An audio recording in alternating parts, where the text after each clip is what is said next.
Hello everyone, আসসালামু আলাইকুম। কেমন আছো সবাই? আশা করি ভালো। তোমরা যারা 2025 সালে এইচএসসি পরীক্ষা দিবে, আজকের সাজেশনটি শুধুমাত্র তোমাদের জন্য। এই সাজেশনে আমরা বা এই ক্লাসে আমরা ইসলামের ইতিহাস ও সংস্কৃতি দ্বিতীয় পত্রের সাজেশনটা দেওয়ার চেষ্টা করব। কোন অধ্যায়গুলো পড়তে হবে, অধ্যায়ের কোন বিষয়বস্তুগুলো পড়তে হবে, এই বিষয়গুলো নিয়ে আমরা আলোচনা করব। শর্ট সিলেবাস অনুযায়ী তোমাদের টোটাল অধ্যায় দেওয়া ছিল হচ্ছে চারটা অধ্যায় পড়ার দরকার নাই। কেউ যদি 3টা অধ্যায় ভালোভাবে পড়ো, অনায়াসে 7টা সৃজনশীলের আনসার করতে পারবা। কোন 3টা অধ্যায় পড়লে ভালো হবে দেখে নাও। প্রথম অধ্যায় পড়বা, দেন হচ্ছে তোমার পঞ্চম অধ্যায়, ষষ্ঠ অধ্যায়, তৃতীয় অধ্যায়টা চাইলে স্কিপ করা যাবে, অথবা এখান থেকে যে কোনো অধ্যায় তুমি বাদ দিতে পারো, সমস্যা নেই। তোমার কাছে যেটা কঠিন মনে হবে তুমি বাদ দিয়ে দিও। ওকে। মোহাম্মদ বিন কাসিমের সিন্ধু এবং সুলতান বিজয়, কারণ ফলাফল দুইটাই পড়তে হবে। গজনীর সুলতান মাহমুদ, সামরিক অভিযান এবং কৃতিত্ব। মহিসুদ্দিন মোহাম্মদ ঘুরি, উত্তর ভারতের মুসলিম শাসন প্রতিষ্ঠা এবং কৃতিত্ব। এখান থেকে হচ্ছে মোটামুটি সবগুলোই দেওয়া হয়েছে, বাদ দেওয়া হয় নাই। কস এইগুলো হচ্ছে বোর্ড বই থেকে একদম মুখস্থ করার দরকার নাই। তোমরা হচ্ছে একবার গল্প আকারে রিডিং পড়ে যাবা, তারপরে লাস্ট 2 থেকে 3 ইয়ারের বোর্ড প্রশ্নের ক খ আর বোর্ডের হচ্ছে এমসিকিউ প্র্যাকটিস করবা। ওকে। সো প্রথম অধ্যায় আমাদের গেল, এবার আসে হচ্ছে পঞ্চম অধ্যায়। পঞ্চম অধ্যায় রয়েছে বাংলার ইতিহাস, পাকিস্তান আমল।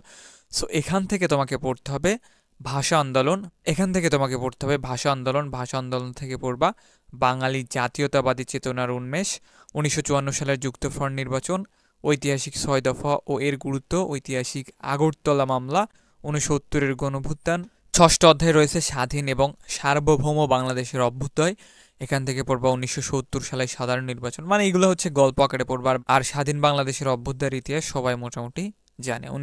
তারপরে পড়বা হচ্ছে 25শে মার্চের কালো রাতের গণহত্যা এবং স্বাধীনতার ঘোষণা, মুজিবনগর সরকার এবং মহান মুক্তিযুদ্ধ। দেন হচ্ছে মহান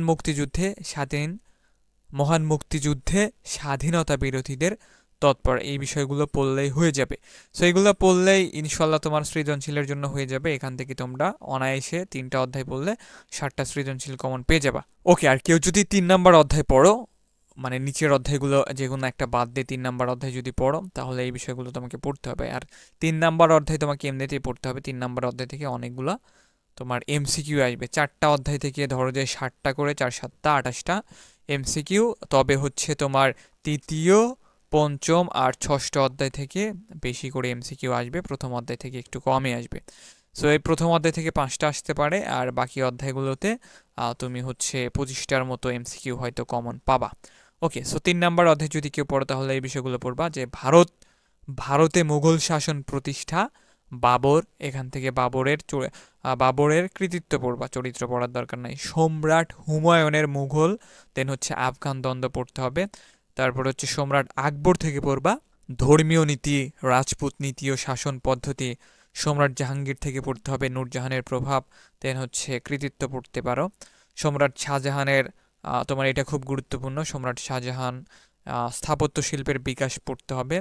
দেন হচ্ছে সম্রাট আওরঙ্গজেবের দাক্ষিণাত্যের নীতি, এই দাক্ষিণাত্যের নীতি খুবই গুরুত্বপূর্ণ। এরপরে হচ্ছে কৃতিত্ব একটু পড়বা। মুঘল সাম্রাজ্যের পতন, এখান থেকে সৃজনশীল মাস্ট আসবেই। সো কেউ যদি পড়ে এটা একটু পড়ো, মুঘল সাম্রাজ্য পতনের বিষয় নিয়ে, কিভাবে পতন হয়েছিল। এই তো। তারপরে আর্থসামাজিক অবস্থা চাইলে একটু দেখতে পারো। আর যেটা বললাম এগুলো হচ্ছে গল্প আকারে পড়বা। গল্প আকারে পড়লে ভালো হবে। আর অবশ্যই বোর্ড বইটা আগে একবার পড়ার চেষ্টা করবা, তাহলে এমসিকিউ এবং সৃজনশীল উভয়ের জন্য হেল্প হবে। আর ইসলামের ইতিহাস খুবই সহজ, যারা ইতিহাস বাদ দিয়ে ইসলামের ইতিহাস নিছো তাদের জন্য অনেক ভালো হবে। ইতিহাসে ছেলেপেলে খুবই খারাপ করে, ঠিক আছে? ইসলামের ইতিহাস একটু পড়াশোনা করলে তোমরা এমনিতে A+টা পেয়ে যাবে। আর এই বিষয়গুলো একটু কষ্ট করে একবার রিডিং পড়ো, একদম হুবহু মুখস্থ করার দরকার নাই, একবার হচ্ছে খালি রিডিং পড়ে নিও। সেই তো, এই ছিল তোমাদের আজকের সাজেশনটি ভালো লাগলে অবশ্যই একটা লাইক করে দিবে। চ্যানেলে নতুন হয়ে থাকলে চ্যানেলটিকে সাবস্ক্রাইব করে পাশে থেকে ঘন্টা বাটনটি অল করে দিবে। সবাই ভালো থাকো, সুস্থ থাকো, ভালোভাবে পড়াশোনা করো। আল্লাহ হাফেজ।